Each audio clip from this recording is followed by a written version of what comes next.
Hello everyone, welcome back education BEd tutorial. तो आज की इस वीडियो में हम फिजिक्स का लेसन प्लान नंबर 10 देखने वाले हैं। और आगे इसी तरह के और वीडियोस देखने के लिए आप जल्दी से चैनल को सब्सक्राइब कर लीजिए और बेल आइकन को जरूर प्रेस कीजिए, जिससे आने वाले वीडियो के नोटिफिकेशन आप तक आसानी से पहुँच सके। तो चलिए स्टार्ट करते हैं लेसन प्लान बनाना।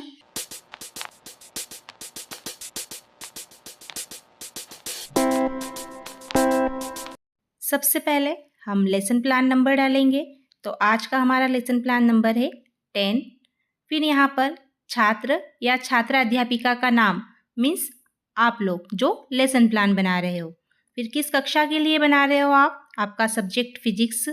फिर विद्यालय, आप किस विद्यालय में प्रेजेंटेशन दोगे, किस दिनांक को दोगे, आपका लेक्चर का समय कितना रहेगा और आप किस लेक्चर में इसे प्रेजेंट करोगे।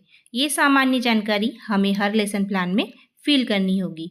फिर हम अपना टॉपिक प्रकरण डालेंगे। तो आज का जो हमारा टॉपिक है वह है चुंबकत्व। नेक्स्ट स्टेप है हमारी सामान्य उद्देश्य। तो यहाँ पर हमने पूर्वानुसार लिखा है। और फिर भौतिक शिक्षण के उद्देश्य, तो यहाँ पर भी हमने पूर्वानुसार लिखा है। ये सारे उद्देश्य हमने फर्स्ट लेसन प्लान में फिल कर लिए थे। इन उद्देश्यों को हम बार बार दोहराएंगे नहीं, लेकिन जो विशिष्ट उद्देश्य है वह हमें बार बार नए लिखने होते हैं, क्योंकि जो विशिष्ट उद्देश्य है वह हमारे टॉपिक के अकॉर्डिंग ही बनते हैं।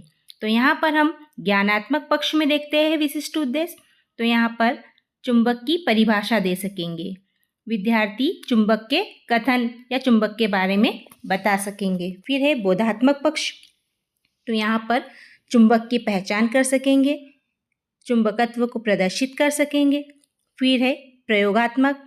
तो यहाँ पर चुंबकत्व का उदाहरण दे सकेंगे, चुंबकत्व को प्रदर्शित कर सकेंगे। फिर नेक्स्ट है विश्लेषणात्मक। तो यहाँ पर चुंबकत्व का विश्लेषण कर सकेंगे, प्राकृतिक व कृत्रिम चुंबक में अंतर बता सकेंगे।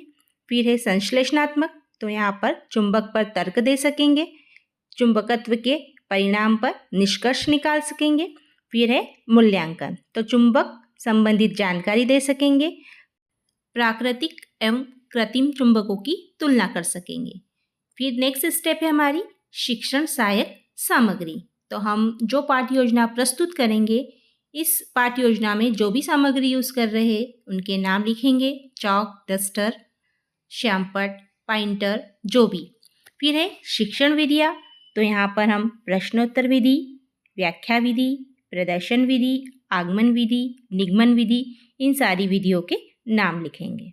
फिर हमारा नेक्स्ट पॉइंट है पूर्व ज्ञान। तो जो बच्चे हैं, विद्यार्थी है, वह चुंबक के बारे में या चुंबक को उन्होंने पहले कभी देखा है, ये सारी सामान्य जानकारी वह रखते हैं। फिर नेक्स्ट स्टेप है हमारा प्रस्तावना या अभिप्रेरण प्रश्न। तो यहाँ पर आप 2 कॉलम बना लीजिए। एक है छात्र अध्यापिका का व्यवहार और एक है छात्र का व्यवहार। अब यहाँ पर हमें बच्चों के प्रीवियस नॉलेज के आधार पर कुछ क्वेश्चन करने हैं और इन क्वेश्चन आंसरों के माध्यम से हमें बच्चों को नवीन ज्ञान देना है। तो हमारा फर्स्ट क्वेश्चन है ताला, चाबी, हथौड़ा, कील यह किससे बने हैं? आंसर मिला लोहे से।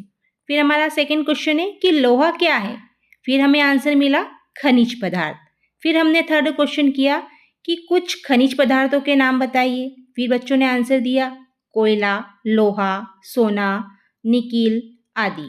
फिर हमारा नेक्स्ट क्वेश्चन है कि लोहा निकिल पदार्थ को कौन अपनी ओर आकर्षित करता है?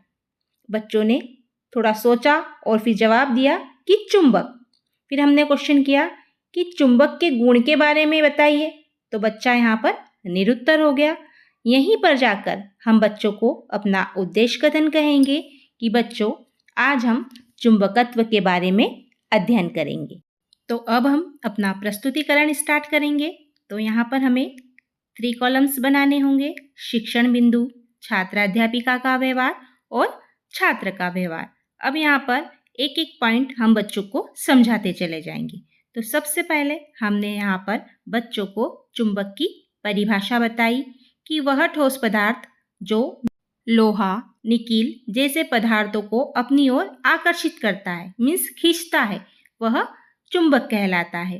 फिर हम आगे बढ़े। यहाँ पर हमने बच्चों को चुंबक के प्रकार भी बताए, फिर बच्चों से क्वेश्चन भी किया। इस प्रकार से हम अपना कंटेंट प्रस्तुतिकरण में लिख लेंगे। साथ ही हमें यहाँ पर एक प्रस्तुतिकरण चार्ट बनाना होगा। तो आप स्क्रीन पर देख सकते हो कि यहाँ पर हमने चुंबक का चार्ट किस प्रकार से बनाया है और आप और इससे अच्छे तरीके से चार्ट बना सकते हो। फिर हम अपना जो प्रस्तुतिकरण है उसे कंटिन्यू रखेंगे। तो यहाँ पर आगे जाकर हमने बच्चों को एक एक करके चुंबक के जो प्रकार थे उन प्रकारों को डिटेल से समझाया, उन्हें बताया कि प्राकृतिक चुंबक क्या है, कृत्रिम चुंबक क्या है, विद्युत चुंबक क्या होता है और विद्युत घंटी क्या होता है, इसके कितने भाग होते हैं। इस प्रकार करके हम अपना कंटेंट एक एक करके बच्चों को समझाते चले जाएंगे। हम एक लेक्चर के दौरान बच्चों को जितना पढ़ा सकते हैं। तो इस प्रकार से हमारा प्रस्तुतिकरण बन जाएगा। फिर हम नेक्स्ट स्टेप की ओर बढ़ेंगे। तो हमारा नेक्स्ट स्टेप है पुनरावृत्ति प्रश्न। तो यहाँ पर हम बच्चों से 4 से 5 कुछ प्रश्न पूछते हैं। तो हमारा पहला प्रश्न है कि चुंबक से आप क्या समझते हैं। फिर सेकंड क्वेश्चन है चुंबक तथा विद्युत धारा का आपस में क्या संबंध है। फिर हमारा थर्ड क्वेश्चन है विद्युत चुंबकत्व से क्या समझते हैं। और फोर्थ क्वेश्चन है चुंबक कितने प्रकार के होते हैं। इस प्रकार से हम पुनरावृत्ति प्रश्न तैयार कर लेंगे। फिर हम कक्षा कार्य देंगे। तो यहाँ पर हमने कक्षा कार्य में बच्चों को सही जोड़ी दी है और यहाँ पर चुंबक के कुछ उदाहरण प्रस्तुत किए और चुंबक के नाम बताए हैं। इसके बाद गृह कार्य। तो यहाँ पर हमने 2 क्वेश्चन दिए हैं बच्चों को। फर्स्ट है चुंबक के कोई 4 गुण लिखिए और सेकंड है चुंबक के ध्रुवों की पहचान आप किस प्रकार करोगे। यहाँ पर हमने गृह कार्य भी दे दिया। लास्ट में हमें श्यामपट्ट सारांश लगाना होता है।